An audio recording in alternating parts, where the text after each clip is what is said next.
Salut tous amateurs, on se retrouve pour une nouvelle vidéo dans laquelle je vais vous parler de la convention Seigneur 2017. J'y suis allée samedi la semaine dernière en compagnie de quelques amis, bon, dont Rasbot bien entendu. Et du coup je me suis dit, comme l'année dernière, je vais vous faire un petit topo, de me donner mon avis sur cette convention en faisant un peu mieux que l'année dernière. Hein, je vous avais dit que je m'améliorerais de ce côté-là, c'est parti. Donc du coup on va commencer par donner des points négatifs puis positifs. C'est fait exprès tout simplement parce que je veux que vous reteniez un peu le positif, parce qu'autrement on va juste retenir que je suis une grosse rageuse et que rien ne me plaît. Donc du coup, on va faire ça comme ça. Voilà. On est donc arrivé vers 9h40.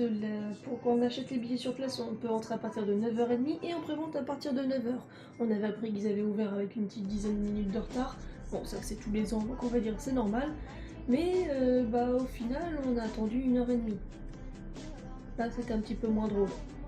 Il s'avère que les personnes qui s'occupaient de la logistique, donc pour faire rentrer des personnes, refusaient d'ouvrir deux files d'attente pour les préventes, parce qu'il n'y avait strictement personne qui achetait sur place à cette heure-là, et ils refusaient de faire passer les gens à ce moment-là. Donc moi j'ai trouvé ça un peu bête, même si c'était que sur la fin, au moins ça aurait pu permettre de faire passer plus de monde. Après peut-être qu'il y avait un problème informatique pour pouvoir le faire, ça je ne sais pas, mais moi en tant que spectateur, visiteur, ou je ne sais pas comment dire, eh ben, ça m'a clairement fait chier. Voilà.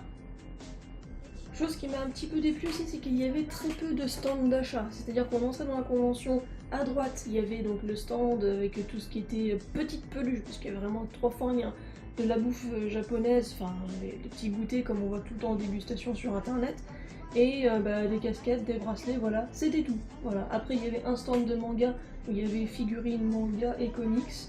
Voilà, on y revient juste après. Il y avait deux stands de répliques d'épées, etc. Et autrement, tout le reste des trucs d'achat, c'était des stands de créateurs.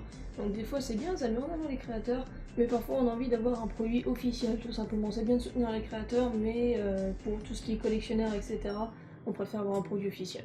C'est con, mais c'est comme ça.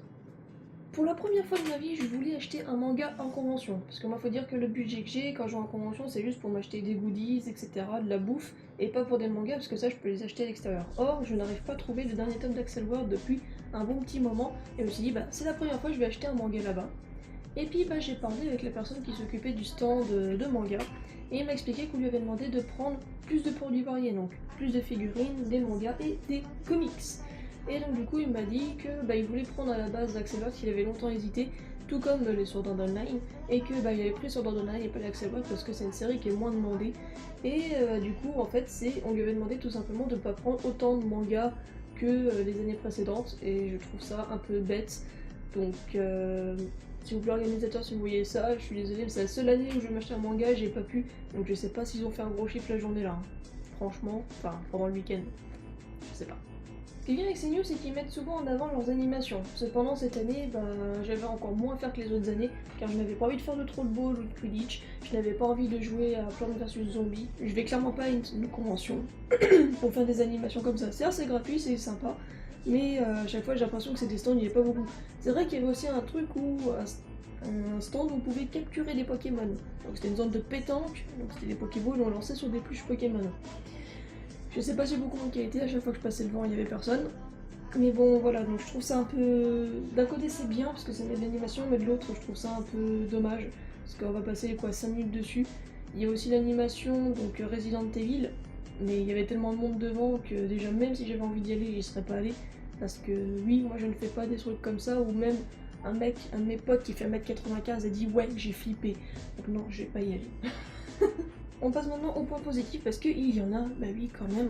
Eh bien déjà le plus gros point c'est que c'est new, il y a énormément d'espace. C'est-à-dire que on peut se déplacer, etc. Et c'était mieux foutu que les autres années parce que je me souviens l'année dernière on était hyper serré dans les allées, donc avec des stands d'achat. Parce que l'année dernière il y avait un gros stand d'achat, on pouvait acheter plein de trucs et il n'y avait pas de place devant pour passer. C'était toujours, peu importe l'heure, le bordel. Donc du coup, et là il y avait plus de place, c'était mieux organisé, ça faisait vachement plaisir. Il y avait quand même un espace avec les petits îlots comme d'habitude pour les photographes, les cosplayers. Il y avait un lieu donc pour les cosplayers, un lieu pour les web-séries, un lieu pour les youtubeurs, etc. etc. Et c'était vachement sympa. Le seul truc que je trouve c'est qu'il y avait encore trop d'espace dédié aux jeux vidéo. Car moi voilà, comme je l'ai dit juste avant, je ne vais pas dans une convention pour faire des trucs que je peux faire chez moi. Donc du coup jouer à un jeu vidéo, sauf si c'est des vieux auxquels on peut pas jouer chez nous, j'y jouerai pas. À un moment j'étais tentée d'en jouer un, mais c'était une borne, il fallait payer, donc j'ai pas voulu. Voilà, désolé. Par contre, voilà, toujours sur l'organisation, comme j'ai dit, c'était hyper mieux organisé, donc physiquement dans la convention. C'est-à-dire que si on voyait l'espace web série, on savait que c'était eux. Franchement, il n'y avait pas de doute à avoir. Il y avait aussi l'espace youtubeur qui était mieux. Par contre, on savait pas trop que c'était youtubeur. Voilà, il y avait des stands avec des chaises. La moitié du temps, je passais devant, il y avait pas grand monde d'assis. Et du coup, c'était un peu moins visible. Donc ça, c'est peut-être soit faut rajouter des affiches ou quelque chose. C'est 3 fois rien, mais voilà, qu'on sache mieux ce que c'est. Sinon, là, il y avait les stands d'achat, là, il y avait les créateurs, au bout, les jeux vidéo, là-bas, il y avait l'amphi. Ça, on peut pas bouger l'amphi. Hein, voilà, c'est comme ça. Mais donc, du coup, bon, on savait très bien où on allait et c'était vachement bien délimité. On pouvait se balader, on savait, à chaque fois, on allait comme si on allait dans un quartier différent et c'était vachement plaisant à ce niveau-là. Ça, top. Aussi, il y avait des invités. Alors, il y en a un, par contre, je ne l'ai pas du tout vu de la convention. Il s'agit d'Ichiban Japan. Je suis passée devant son stand, il n'y était pas. J'ai loupé sa conférence. Alors que l'année dernière, j'avais été, j'ai trouvé super sympa. Je voulais y retourner cette année. Je sais pas, je l'ai pas du tout vu de la convention. Je sais pas où il était, le mec. Mais donc, du coup, je l'ai complètement loupé. Sinon, il y avait quand même les web-séries qui étaient bien mis en avant. Et l'après-midi, donc, on est allé voir la conférence de David Nintra. Et on savait pas du tout à quoi s'attendre parce que comment rater son voyage au Japon? Je me suis dit qu'est-ce que ça va être comme truc et je ne connaissais donc pas du tout cette personne. Et au final on a passé une heure ouais je crois, assez sympa, on a un peu rigolé, on a pu s'asseoir, c'était assez interactif, c'était rigolo. Et du coup c'était cool. Franchement, et moi franchement, si vous ne connaissez pas David Mintra, allez voir, il a une chaîne YouTube normalement, où il fait des documentaires sur les voyages au Japon, il nous fait découvrir la culture japonaise d'une autre manière, et je trouve ça hyper cool. Et aussi le truc qui est vachement top avec ces news, c'est que comme ils ont de l'espace et que c'était encore mieux géré que les autres années, c'est que on pouvait s'asseoir, il y avait des tables avec des chaises très régulièrement, on pouvait se poser et quand on a mal aux pattes, et c'est carrément bien. Quand on est fatigué parce que X ou Y raison, au moins on pouvait s'asseoir, on pouvait manger, on pouvait discuter, boire un coup en discutant et c'était carrément mieux. On est resté un bon petit moment donc dans l'espace SAO parce qu'on avait un pote qui jouait à DDR, donc du coup on était assis, on discutait puis on regardait jouer. Et voilà, c'était vachement cool. J'ai quand même réussi à faire des achats, hein. J'ai été un peu mauvaise langue là-dessus, mais j'ai quand même réussi à en faire. Et là on commence par cette casquette, c'est une casquette G-Dragon. J'ai découvert cet artiste il y a très peu de temps, c'est une collègue donc à l'école qui me l'a fait découvrir et depuis j'ai pas arrêté d'écouter. Donc du coup je me suis dit hop, je vais me la prendre et en plus elle est classe, elle a l'effet miroir, là il y a des pointes, je trouve ça vachement cool. Et puis Radbot il s'en a acheté une aussi, God7, juste c'était vraiment pour le style. Hein. Mais du coup moi aussi c'était pour le style au début et puis comme j'écoute un peu, voilà on va dire que ça compense. Hein. Autre petit achat que j'ai fait donc, dans un stand, c'est du pixel art. Il s'agit de Brindibou. Donc moi voilà, c'est mon start. C'est la première fois que je prends Starter Plant, c'est celui de la dernière génération. C'est un hibou, j'étais obligée de le prendre. Donc du coup voilà, le petit starter le petit porte-clés Brindibou. Et au même stand, j'ai pris un marque-page de Kanjiki no Yami. Je trouvais qu'il était hyper mignon. Et du coup je l'ai pris parce que voilà, je manque souvent de marque-page pour des conneries.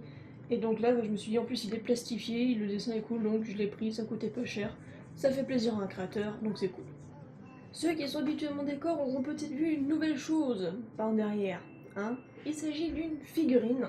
Donc à nouveau du Kanjiki no Yami, mais voilà, c'était une figurine qui était vraiment pas chère avec la tenue de base de Yami. Et donc du coup j'étais obligée de la prendre parce qu'elle était vachement top. Je devrais bientôt en recevoir une, vous verrez peut-être dans le story du mois, on verra, une qui devrait venir du Japon. Et donc du coup voilà je l'ai prise et je suis hyper contente, et je pense que c'est la plus grande de mes figurines, c'est aussi la plus lourde. Mais l'expression du visage ressemble pas hyper, en fait on dirait qu'elle est triste. Mais la tenue est super bien représentée, on voit bien donc son pouvoir avec les cheveux. Donc du coup, moi je la trouve vachement belle. Je suis vraiment contente de l'avoir prise. Et pour mon dernier achat, il s'agit de 3 petites peluches. Voici la première, c'est un petit chat violet. Voilà, j'ai trouvé trop mignon.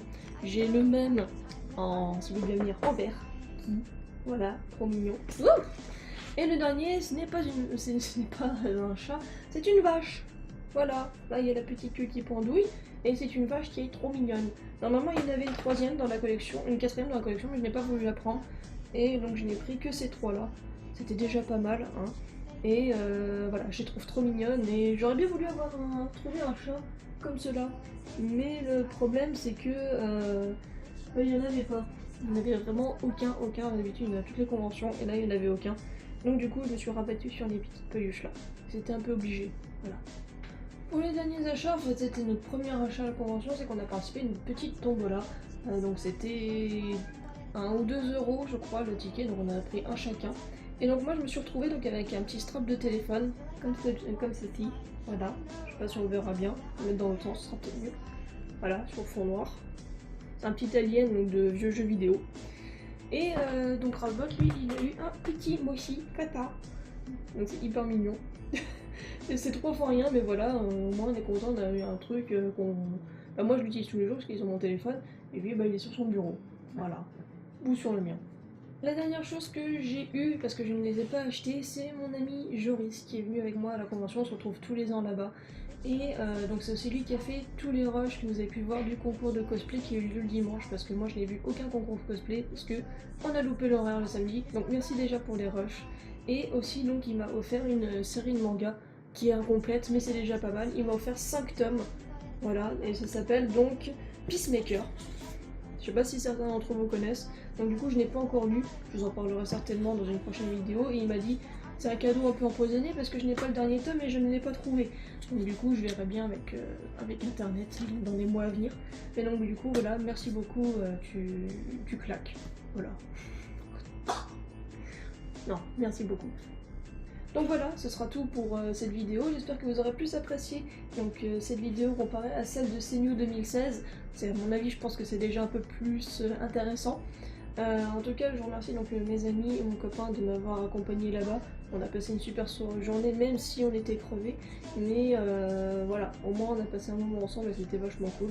Merci à CNew d'avoir organisé la convention quand même, parce que même s'il y a des points négatifs, moi je pense que je reviendrai quand même, avec un petit peu de réserve cette fois, mais je reviendrai quand même donc l'année prochaine. On verra bien à ce moment-là. Mais donc du coup, je remercie donc pour cette belle journée. Je n'ai pas pu faire le week-end entier cette fois, mais merci pour cette belle journée. Et puis bah vous, on se retrouve très vite pour une prochaine vidéo. Salut!